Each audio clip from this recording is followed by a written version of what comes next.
kekasih Tuhan,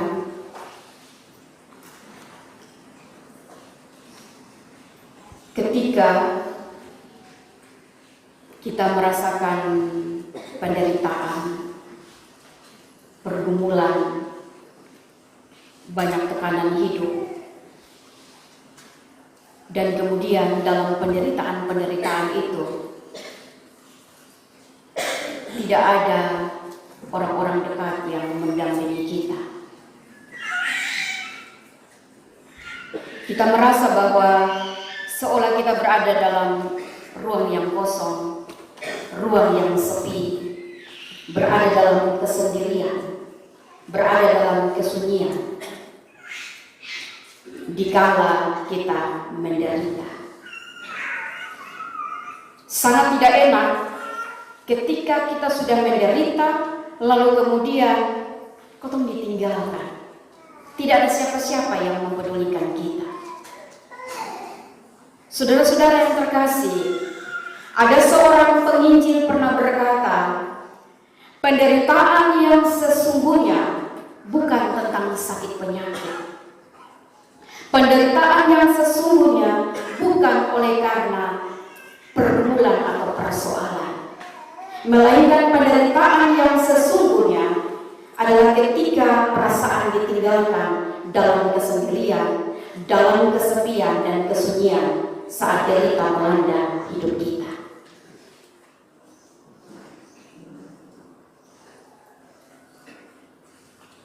Dan saudara-saudara yang terkasih, bagi penginjil itu, dia mengatakan bahwa itu ibarat seperti kita menyediakan lubang kubur yang mempercepat akan datangnya kematian bagi kita.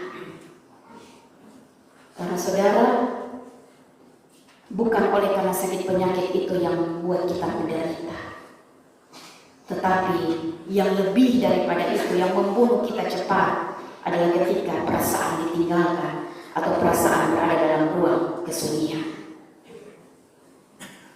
Bapak Mama, saudara yang terkasih, Yesus sedang ada dalam pergumulan yang berat. Yudas baru saja mengkhianati Yesus dengan menjualnya kepada para imam. Dan penderitaan serta kematian Yesus di atas kayu salib semakin mendekat. Sisi kemanusiaan Yesus itu muncul. Di dalam bacaan kita dikatakan dia merasa takut. Yesus merasa gentar menghadapi penderitaan dan kematian di atas kayu salib yang sangat mengerikan. Dosa manusia sebagai cawan murka Allah akan ditanggung oleh Yesus, dan itu sangat mengerikan. Di Taman Getsemani, Yesus melaksanakan tugas dari Bapa di surga, dan itu sesuatu yang sangat-sangat berat, sesuatu yang tidak mudah, karena akan dapat menyebabkan penderitaan fisik dan juga penderitaan psikis yang sangat hebat. Sehingga Bapak Mama, saudara yang terkasih, kalau Yesus tidak berjaga-jaga, Yesus tidak berwaspada dengan berdoa, maka tentu akan ada dampak yang sangat besar bagi umat manusia berdosa. Karena saudara, dalam bacaan ini, penginjil Markus, dia menggambarkan bagaimana Yesus yang begitu gentar, bahkan Yesus bilang mau mati rasanya. Bagaimana perasaan Yesus menghadapi akan hal ini yang semakin mendekat. Dan kalau Yesus tidak berwaspada, Yesus tidak berjaga-jaga di dalam doa, tentu saudara, Yesus akan meninggalkan tugas tanggung jawab ini. Panggilan untuk penebusan, panggilan untuk menebus dosa manusia. Kemanusiaan Yesus muncul dalam ayat yang ke-36. Yesus bilang, "Ya Allah, ya Bapa, tiada yang mustahil bagimu. Ambillah cawan ini daripada." Yesus seolah mau mengatakan, tiada yang mustahil bagimu Bapa.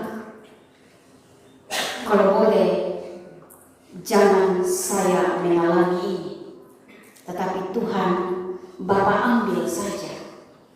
Karena secara kemanusiaan Yesus tidak sanggup. Namun Bapak Mama Bapak Saudara yang terkasih, perkataan itu ada kelanjutannya. Yesus bilang, janganlah apa yang aku kehendaki, melainkan apa yang engkau kehendaki. Bapak Mama Bapak Saudara yang terkasih, kalimat ini Yesus melontarkan dari situasi hati yang berserah penuh kepada Bapa. Bahwa Yesus tidak tahan, dia mau mati rasanya, namun seperti ada secercah harapan, ada secercah kekuatan untuk tetap menjalankan tugas yang sangat berat itu. Saudara yang terkasih, bayangkan kalau kemanusiaan Yesus yang muncul dan dia bilang dia sudah sanggup lagi. Sedangkan Bapa punya rencana, anak yang tunggal ini akan menjadi jembatan yang akan mengembalikan, yang akan menyambungkan jembatan yang pernah terputus, menghubungkan kembali antara manusia dengan Allah. Dan itu hanya melalui Yesus Kristus. Dan dalam bacaan ini kemanusiaan Yesus muncul, dan Yesus seolah-olah mau mengatakan bahwa besok dia bisa, kita sudah mampu. Lalu bagaimana nasib saudara dan saya? Bagaimana nasib kita orang berdosa ini? Ketika secara kemanusiaan Yesus mengatakan bahwa dia sudah mampu lagi. Dia takut menghadapi akan calon penderitaan ini. Namun sekali lagi saudara-saudara yang terkasih, ada kekuatan harapan yang Yesus dapati dari kewaspadaan yang tinggi, dari kesadaran bahwa pencobaan itu akan mengintai setiap saat. Itu bisa saja melemahkan misi Yesus, bisa saja menggagalkan rencana besar Bapa. Tetapi karena dia berwaspada dalam doa, dia menyerahkan itu kepada Bapa di taman Getsemani. Maka sepertinya sudah mau putus harapan, tetapi timbullah suatu pengharapan, timbullah suatu kekuatan. Karena apa? Karena dia berserah penuh, berteduh di taman Getsemani, berdoa, meminta kekuatan dari Bapa. Saudara yang terkasih, Yesus sadar akan hal itu, maka Getsemani menjadi tempat Yesus berteduh menaikkan doa perbulan kepada Bapa di sorga. Doa yang dinaikkan dalam keadaan lemah, sekali lagi mau mati rasanya, namun doa yang kembali menguatkan Yesus untuk tetap fokus pada misi panggilan untuk penebusan. Ayat 36, tetapi janganlah apa yang aku kehendaki, melainkan apa yang engkau kehendaki. Kasih Yesus melebihi penderitaan yang berat. Karena kasih, maka dia mengesampingkan penderitaan yang sangat berat. Saudara yang terkasih, kotor kalau sudah mengalami penderitaan, pasti kau memilih untuk mengesampingkan. Sudah yang kasih tetap usaha supaya kita bisa lolos dari penderitaan ini. Tetapi Yesus mengesampingkan penderitaan yang begitu berat hanya oleh karena kasih yang besar. Saudara-saudara yang terkasih, ada kalanya kita sudah malas berdoa karena bagi kita doa tidak mengubah apa-apa. Kita sudah tidak suka lagi berdoa, sebab bagi kita tidak ada kunjung jawaban doa itu datang menghampiri. Tetapi dari kebenaran firman Tuhan hari ini mengajarkan kita bahwa doa dapat mengubah segala sesuatu. Orang yang berdoa, doa mengubah keputusasaan menjadi harapan atau kekuatan.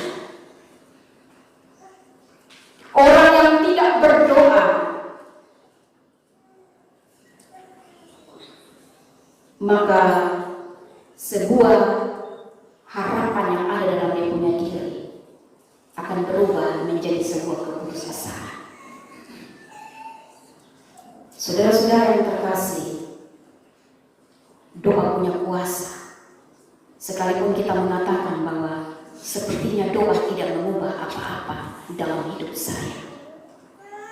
Tetapi jika orang yang berdoa dengan sungguh-sungguh, maka ketika ada keputusasaan dalam dirinya, akan berubah menjadi sebuah pengharapan kekuatan.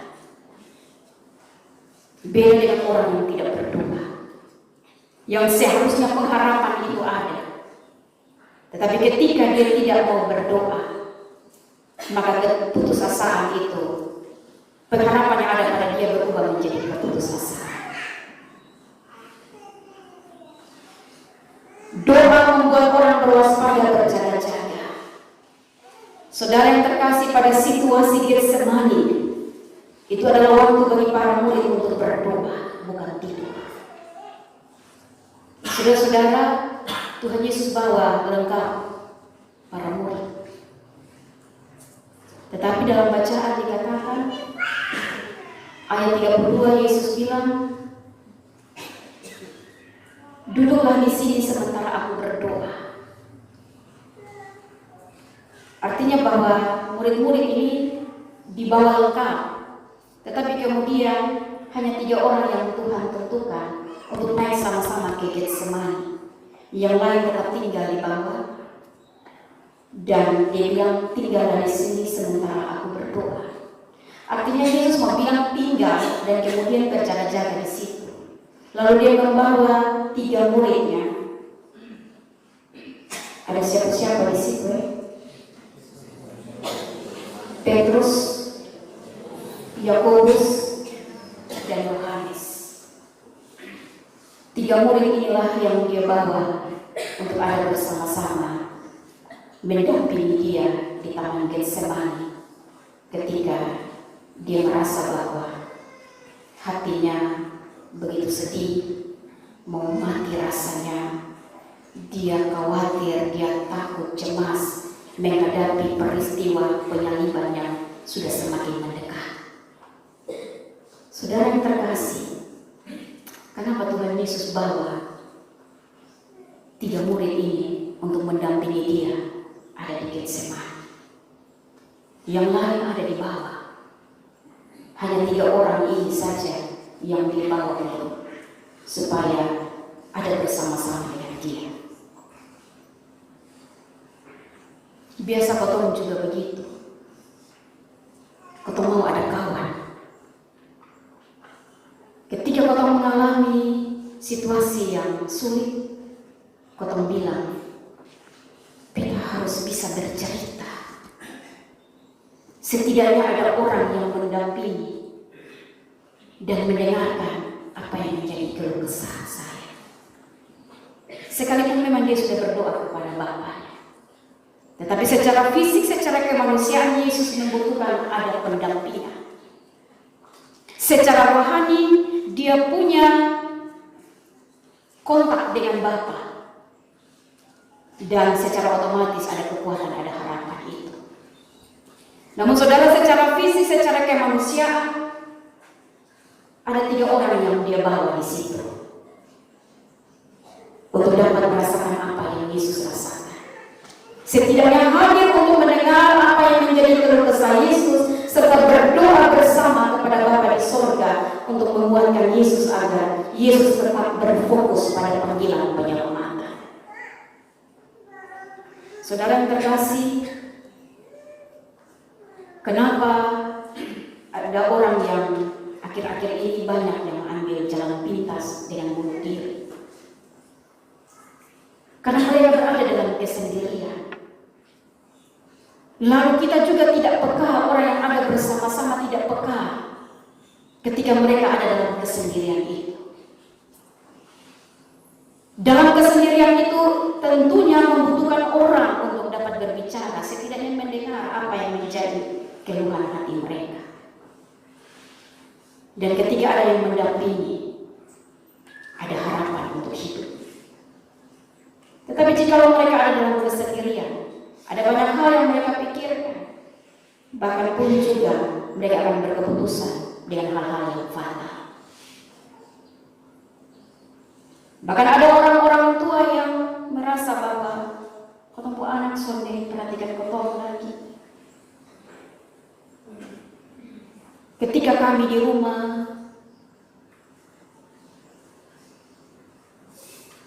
kami disuruh ini sebagai orang tua. Orang tua disuruh duduk diam, tak usah kerja lagi. Kalau sudah pensiun, sudah tidak kerja lagi, nah duduk diam tengah tanpa di rumah. Tak usah lagi bekerja, tak usah turun ke kebun, tak usah pergi sawah. Itu saran anak-anak. Lalu anak-anak sibuk dengan pekerjaan mereka masing-masing, sibuk dengan rumah tangga mereka masing-masing, dan hanya memberi pesan, ingat bapak dan mama atau opa dan oma boleh kerja, biarkanlah mereka menikmati masa tua mereka. Tetapi dalam kesendirian, tidak ada aktivitas. Maka terkadang ada orang tua yang bilang, biar kau mati sah. Daripada kau hanya sendiri-sendiri begini, sesuatu ada kawan, tidak ada teman cerita. Memang anak cucu banyak, tetapi mereka sibuk dengan kesibukan mereka masing-masing. Makanya saudara, penginjil tadi yang di awal khotbah mengatakan bahwa penderitaan yang paling menyakitkan adalah ketika berada dalam kesepian kesunyian. Seolah itu menyiapkan lubang kubur untuk supaya mati lebih cepat. Kekasih-kekasih Tuhan, Yesus membutuhkan secara kemanusiaan, secara fisik, ada orang yang mendampingi, mendengarkan keluh kesahnya, dan juga berdoa bersama-sama. Doa secara pribadi penting, tetapi doa untuk ada dukungan dari orang lain itu pun juga penting. Oleh sebab itu Bapak Mama, potong sonde bisa bilang bahwa kau tidak bisa berdoa sendiri. Secara pribadi saya sudah berdoa, tetapi pun juga potong membutuhkan ada dukungan dari orang-orang sekitar. Dukungan doa dari orang-orang sekitar itu pun juga penting. Saudara-saudara yang terkasih, kenapa dalam bacaan dikatakan Yesus kembali 3 kali kepada 3 murid itu? Yesus kembali 3 kali dan berkata kepada mereka, tidak bisakah engkau berjaga-jaga dan berwaspada? Berdoalah. Tetapi yang mereka lakukan adalah apa? Tidur. Memang kalau sudah mengantuk, lelah, capek itu, bisa datang berdoa. Tetapi Yesus mau bilang bahwa ada saat di mana waktu untuk berdoa, berdoalah. Waktu untuk tidur dan beristirahat, tidurlah dan beristirahatlah. Jangan waktu untuk berdoa, atau pakai untuk tidur. Karena dalam bacaan ini pun juga mengatakan, kemudian Yesus berkata, cukup, tidurlah dan beristirahat. Itu waktu untuk tidur dan beristirahat.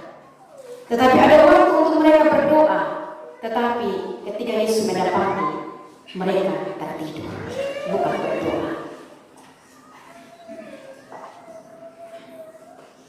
Saudara-saudara yang terkasih, Yesus kembali 3 kali kepada para murid. Karena sesungguhnya Yesus tidak mau berada dalam kesendirian, berada dalam kesepian hati, berada dalam kegelian untuk menghadapi penderitaan salib yang mengerikan. Yesus yang adalah anak Allah juga membutuhkan topangan, membutuhkan rasa kepedulian, membutuhkan pendampingan dari para murid ketika ia berada dalam situasi sisi kemanusiaannya. Yesus bilang, berjaga-jagalah, berwaspadalah, berdoalah. Seolah Yesus mau bilang, bersamalah denganku dan berdoalah bersama, jangan tidur. Saudara-saudara yang terkasih, orang yang berada dalam usia senja, ada dalam kebelet hidup. Orang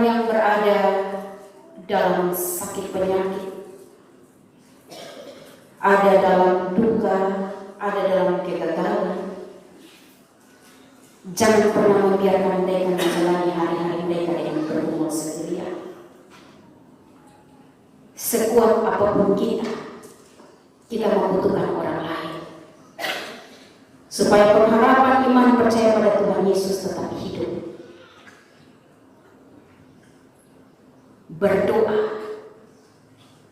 Berdoa secara pribadi sekali lagi itu penting. Namun berdoa secara bersama itu juga sangat penting. Makanya Bapak-Bapak Saudara yang terkasih, ibadah-ibadah rayon dalam rumah tangga, ibadah-ibadah rayon dalam rumah tangga. Itu artinya ibadah rayon ini maka bukan ibadah yang kotong dikunjungi itu rumah tangga lalu majelis di itu rumah tangga sendiri saja. Tetapi jemaat yang ada dalam lingkup itu, dalam rayon itu bersama-sama berbondong-bondong ke rumah si A bersama dengan majelis untuk kotong pergi berdoa kasih hidup keluarga. Itu yang saya bilang doa secara bersama itu penting. Kotong pi sama-sama untuk berdoa kasih itu rumah tangga. Nanti ada waktunya lagi untuk kotong rumah tangga didoakan oleh mereka yang datang berkunjung di rumah tangga kita. Itu penting ibadah rumah tangga. Jadi jangan bilang bahwa gereja itu sudah ada program lain selain ibadah. Monoton dengan ibadah saja. Soalnya ada lagi program lain yang bisa dirancang yang lebih baik, yang tidak membosankan. Sampai-sampai ada yang mengatakan bahwa tak usah juga beribadah setiap minggu. Itu menyita waktu kami. Kami mau bekerja, kami mau cari uang. Dengan ibadah itu menyita waktu kami dan pada akhirnya kadang juga kami siap dengan bersungut-sungut. Bapak-bapak saudara yang terkasih, dari perenungan ini saya menarik pada waktu kehidupan sehari-hari bahwa ibadah yang dilaksanakan itu penting. Di dalamnya kita berdoa bersama-sama mendukung keluarga yang ada. Secara keluarga kita berdoa. Kalau keluarga sendiri saja berdoa, itu juga baik. Semua orang tahu berdoa. Tetapi pun juga kita membutuhkan dukungan. Sebagaimana Yesus. Dia jalan yang di para murid. Yang lain berjaga-jaga di bagian bawah. Yang lain ada bersama-sama dengan dia. Di taman Getsemani. Untuk ada berdoa bersama. Dengan dia keluh kesah. Biasa kalau ibadah rumah tangga, mau doa syafaat kotong tanya, atau ketika kotong datang ke mana kabar, sebelum ibadah kotong bercerita, ada pergumulan apa Tuhan rumah sampaikan, sampai di doa kita mendoakan pergumulan-pergumulan yang ada. Itu dukungan. Sesungguhnya kotong soalnya bisa hidup sendiri. Kita membutuhkan dukungan orang lain. Amin kok. Jadi mari Bapak Mama jemaat dan Rasul Baru, ibadah rumah tangga jangan potong sili-sili. Jangan kasih majelis dengan itu rumah tangga berdoa sendiri, karena sesungguhnya itu rumah tangga membutuhkan orang lain untuk datang. Jangan dipotong pilih-pilih rumah. Besok pilih dia karena waktu di rumah dia sudah datang. Mari Bapak bersama-sama saling mendukung. Yesus saja membutuhkan dukungan, apalagi kita manusia yang penuh dengan keterbatasan ini. Saudara-saudara yang terkasih,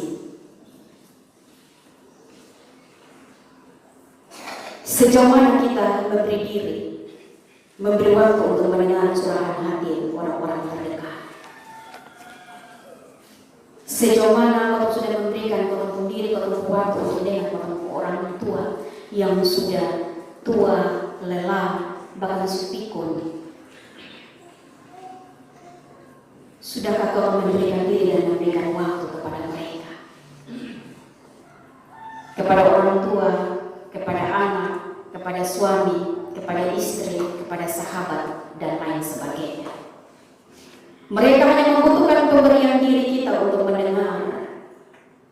Setidaknya kita menjadi perpanjangan tangan Tuhan untuk menghibur dan menghadirkan harapan pada diri mereka, supaya jangan ada keputusasaan, supaya jangan lagi ada korban-korban berikut yang buang diri di jembatan, gantung diri di pohon dan lain sebagainya.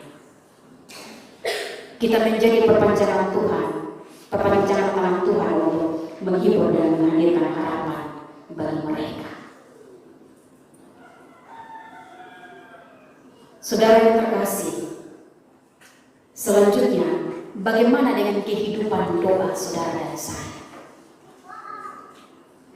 Jika doa pribadi kita sudah beres, maka doa untuk orang lain pun bukan menjadi sebuah beban. Tetapi jika doa pribadi kita tidak beres, maka doa untuk orang lain itu menjadi satu beban berat bagi kita. Adakah waktu yang kita persiapkan bagi orang-orang yang membutuhkan kehadiran dan kesediaan untuk mendengar curahan hati orang-orang terdekat?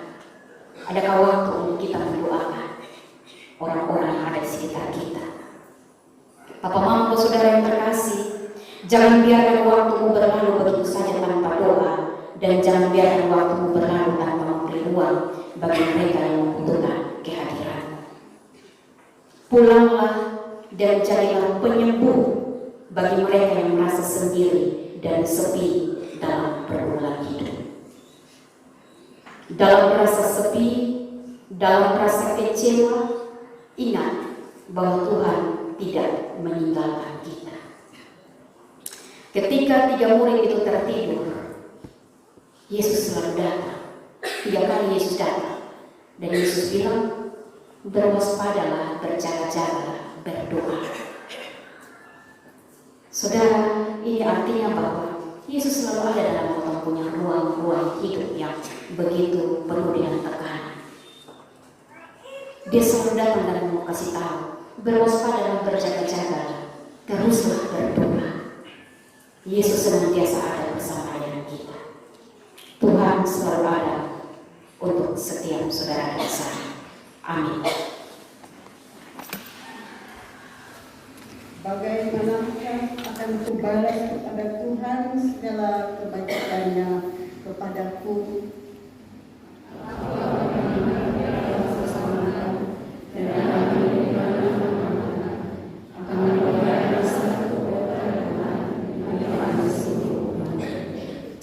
Mari kita berdoa. Bapa kami di surga, kami mengucap syukur kepadamu Bapa untuk cinta kasih-Mu yang tak pernah berkesudahan dalam hidup kami. Engkau memberkati kami hari demi hari, dan pagi hari ini Engkau membawa kami ke dalam rumah-Mu untuk kami mengucap syukur, memuji, memuliakan nama-Mu, dan mendengarkan firman-Mu. Tibalah saatnya bagi kami Bapa untuk membawa persembahan kami sebagai tanda terima kasih kami kepada-Mu ya Bapa. Yang kami bawa dalam genggaman kami tidak seberapa dibandingkan yang Tuhan berikan kepada kami secara berlimpah-limpah. Tetapi kami mohon Tuhan, Engkau mau menerima persembahan kami, melayakkan persembahan kami, menyucikannya untuk menjadi alat bagi pekerjaan pelebaran kerajaan. Kami juga menyerahkan hidup kami dalam tangan kasih Tuhan. Tolonglah kami, layakkanlah kami agar hidup kami boleh menjadi persembahan yang berkenan.